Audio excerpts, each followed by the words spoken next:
Devotion 1, Preparing to Set Sail, Mark chapter 3, 1 to 19. When you stir up a crowd with a magnificent performance, the long knives, as they say, come out, so that it becomes doubly important to get away. Nothing isolates you like setting a boat upon the water. If you can stand the limitations of a small craft, and the risks of the water that might prevent you from ever coming ashore, you have absolute freedom. You get a sense of these contrasts as you provision a boat for sea. While you are bringing aboard personal effects, a change of clothes, some music, toiletries, a book, etc., you bump into whomever you will be sharing a very small space for some time. If you do not like that person, you'd better make peace with it in a hurry. An hour with someone like that in a cramped space is interminable. A voyage of any length of time is everlasting misery.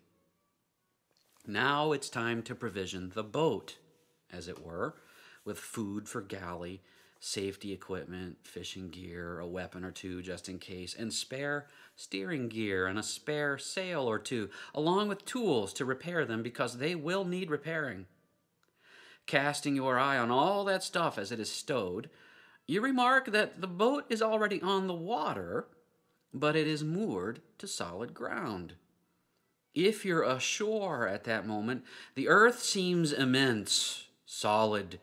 If you're on the boat at that moment, the earth tugs against the moorings, holding the boat close even though you can feel beneath your feet the pull of nothingness against the earth. That's right. The sea wants to do two things.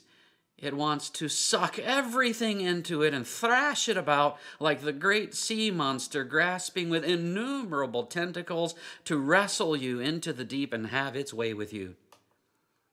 It also wants to return you to land after having its way with you so that everyone can gaze upon the destructive power of the sea.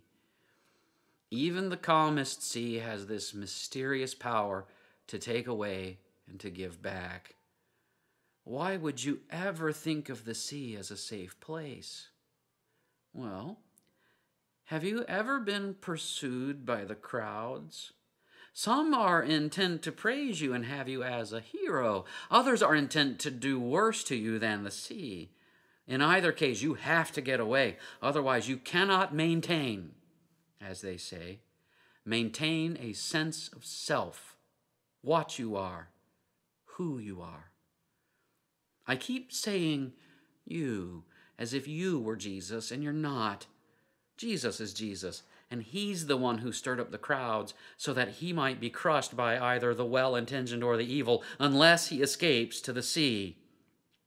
Nevertheless, you carry the Spirit of Jesus, and you, by your nature as a Christian, stir up the crowds so that you need to get away to maintain a sense of yourself, what you are, who you are.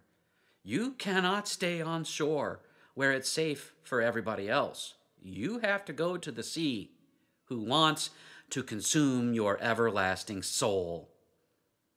Indeed, the sea is death, and you and your Lord Jesus are making provisions to sail upon it. Death is where you will find safety. What a mystery is the life of a Christian.